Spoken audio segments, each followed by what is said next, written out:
A brief intro here. I'm trying to produce at least 3 of these a week while also shooting little side projects I'll be putting up just for the fuck of it. The critique today is on a gent speaking to the Breakfast Club, presumably an atheist, left-leaning group with a fixation on 80s nostalgia.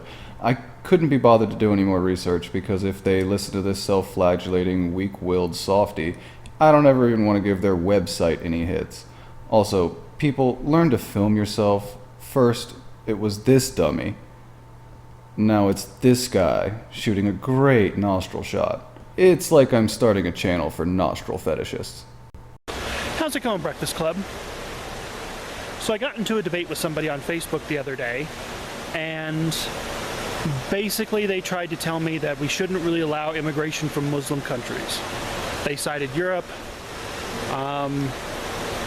He also mentioned that he doesn't really agree with Brian Fisher on a whole lot because he's an atheist, but he agrees with him on immigration. So, your first problem is that he didn't discount someone dogmatically for not sharing your belief system completely, and being capable of selecting relevant information. What's the problem? Of course, which brings up the question, if Brian Fisher, or anybody like him, if he's wrong on everything else, what makes you think he's right on immigration? Oh, so you're the one willing to discount someone dogmatically based on that, huh? Interesting. But there's a little bit more to it than that. Of course, I used one argument that I use a lot. Told them basically the same thing is used against Mexicans here in the American Southwest. Wait, people think Mexicans are trying to overwhelm democracy with sheer numbers to allow for the implementation of Sharia law? The Southwest is fucked up. Supposedly, Mexicans all come up from Mexico, not because they want to scrub your toilet to make a buck, feed their families, but because it's all part of a Reconquista plot to take America, or at least a piece of it, and make it part of their own.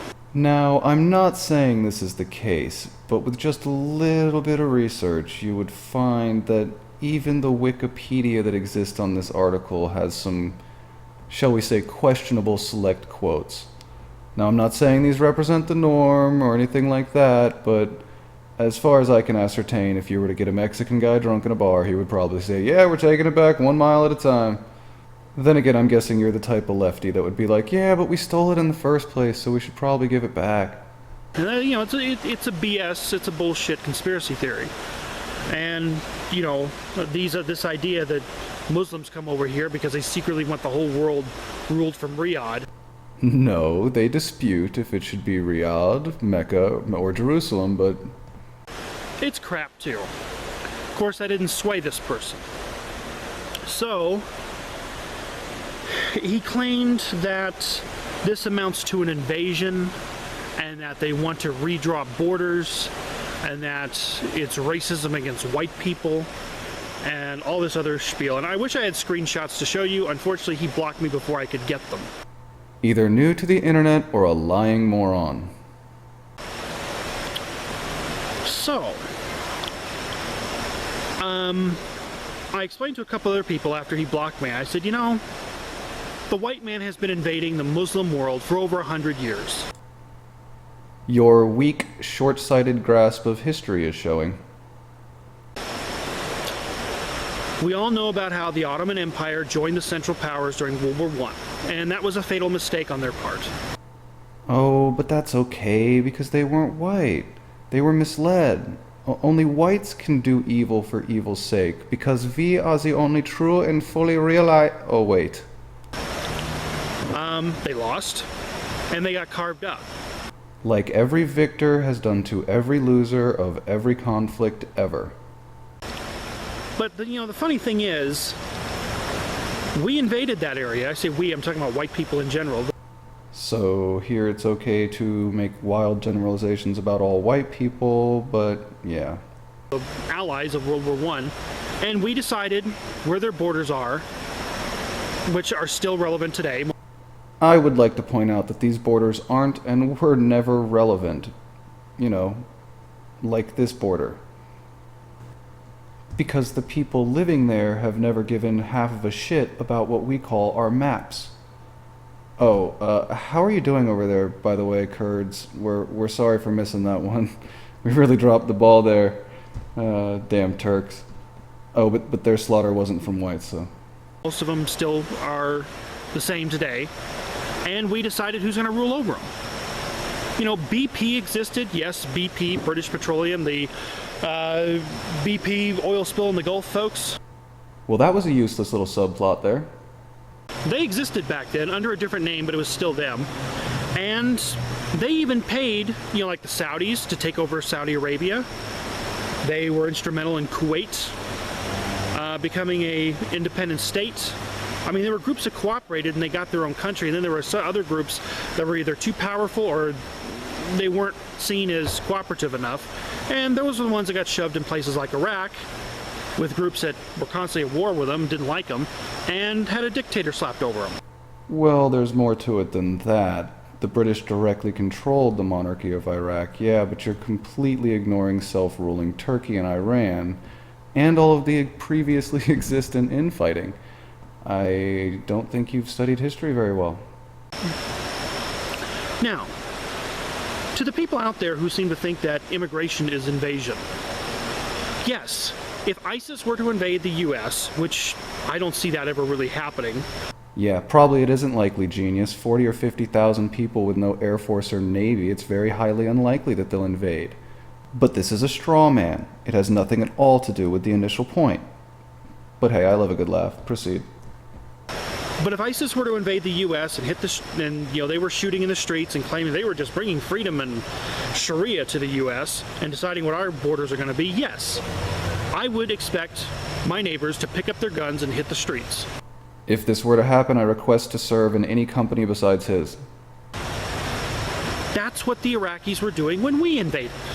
Are you referring to the most recent time, the Bush II years, or King Bush? Because the circumstances, both politically and on the ground, were wildly different for each occasion. Duh. But when you come from a white country, and you have a white-centric or Western-centric point of view, whatever term you want to use for it, the well-educated use the word Eurocentric. You've been taught generations of white supremacy and quasi-white supremacy, and you don't see it. Yeah, you must be right. Heil Hitler or something. This from the guy that calls the opposite of this idea a conspiracy theory. And that's what frustrates me somewhat in the atheist community. I mean, Christopher Hitchens, he was a journalist. He knew this. And yet he supported the Iraq War until the day he died. There are those nostrils again. But you're right, he did, and he was. Maybe he also had more time on the ground, more direct experience than, say, a chubby dude from middle management and I assume the southwest of the United States? Because he thought might as well kill them before they come over here, not realizing that by going to war and killing people over there, that actually spurs more people to immigrate over here because their way of life has been destroyed. You know? It's not a good sign to have to plead from your audience for agreement. I mean, we've been invading their countries, and I don't see a whole lot of condemnation out of other people. No? No one? What echo chamber do you live in? Almost every conflict since Vietnam has had a massive detraction movement associated with opposing the conflict. Every time the white guilt angle has been played. The Panthers tried it in the 60s and 70s, along with white liberals crying white supremacy. I guess giving a pass to the wealthy people of color. Because it's a class exploitative system. The rest is coincidental. Some people read Guns, Germs, and Steel and feel shamed. I felt absolved. Because when we do it, it's always for freedom and democracy, isn't it? But when they do it, they're terrorists. You're not making a profound statement. Many of us see this without seeing the white supremacy angle. Politicians are manipulative, power-hungry liars. This is why I'm not impressed by people who simply play the let's not be hateful or discriminatory against white people. Of course you can't. But most of the people saying that, and they pull this, well, I believe in this egalitarian. I don't believe in, that's my way of framing equality. Well, those are the same people, and Richard the Dick Coughlin mentioned this on Twitter the other day. Some of the people who play that egalitarian card are some of the most racist and sexist people you'll ever see. Well, then they're either recorded liars or you're reading racist and sexist into them. And since I've listened to this for about 5 minutes and I've already deduced you're one of those types that takes all sorts of microaggressions and unfortunate facts and calls them racist, I'm gonna have to go ahead and stop you there. You know, David Duke set up... Oh, come on, man. Using the David Duke defense is low even for you. It's the, but Hitler was an atheist of egalitarian, and a ridiculous argument. David Duke was a known neo-Nazi. Sounds familiar. As someone who's supposed to be part of the atheist community, you should know better. The, what was it called? The National Association for the Advancement of White People. Yes, he set that up back in the early 80s, and the slogan was equal rights for everyone, special rights for none. Of course, every single right that black people wanted was magically deemed a special right, which is how they threaded that whole thing through. But yeah, I mean, we're talking about war here, or at least I was with this fellow. I mean, and he can't even see equality when it comes to war. He wouldn't tolerate ISIS invading the U.S., but he doesn't have a problem with America invading Iraq. I can have a problem with both. What would you say to me? And he's actually willing to agree with Brian Fisher on it, who is also one of the most racist people you'll ever see. So I'm going to ask you, Breakfast Club, I wish I had screenshots to show God, so do I. Because either you were talking to another small-minded twit like yourself, or this is a fishing story. you. I don't... Am I onto something wrong here? I don't think I am. I mean, it would be nice if we didn't need war in the world. Is it just me, or am I on to something here? I mean, I'm not wrong, am I? This guy is one of the most self-hating people I've ever seen. And let's face it, the whole reason why we were in Iraq, oil interests, which spurred a lot of what happened 100 years ago after World War I.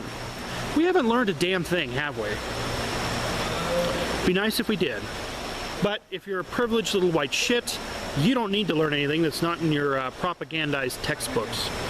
But that's for a whole other time. So that's all I have really to say this week. Steve, I do believe you're up next, and I'll see you guys next week. Take care. Oh, I will take care. That you leapt from a discussion about minimizing immigration to essentially accusing the whole white race of intentionally committing wars and genocide is no surprise to me, as inflating the issue to get an emotional rise is essentially the MO of irrational softies like you. In my final analysis, while I agree that part of your understanding is true, it's short-sighted and starts only about 100 years ago. And in my long view, it's been a back and forth since about 900 AD or so, give or take 200 or 300 years. And to anyone out there that got all the way through that with me, I'd like to thank you. Look forward to more of these. I'm looking at putting another one out on Friday. I've already decided on the video. Thanks, and feel free to follow.